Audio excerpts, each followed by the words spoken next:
Değerli müşterilerimiz hoş gördük. İpotekaya yararlı kupça paket. Evimiz çıkıp satışa. Maşallah evimiz çok büyüktü. 4 sotun içinde yerleşir evimiz. Magistral yola da çok bir yakın yerdedir. Tam məscidin yanında. Evimizin çöl görünüşünün bağ hissəsi. İşlayevin arka tarafında göstermişsə. Evimiz dediğim şimdi 4 sotun içinde yerleşir. Kuşların sesinden bilinir maşallah. Ve bizim bağ hissəsi, evimizin arka hissəsi. İnşallah keçen evimizin içerisine. Yine bir koridor sistemli, geniş koridordu. Sanitar samuzur kavşağı çok büyüktü. Şəxsi tikili evdi. İpoteka yararlı, kupça paket dediğim gibi. Qismən əşyalar da qalacaq inşallah evdə. Qonaq otağı da böyükdür.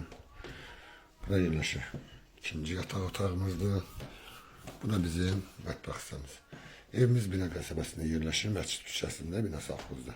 Evimizin qiyməti 150 min manatdan çıxıb satışa. Allah xeyrini versin.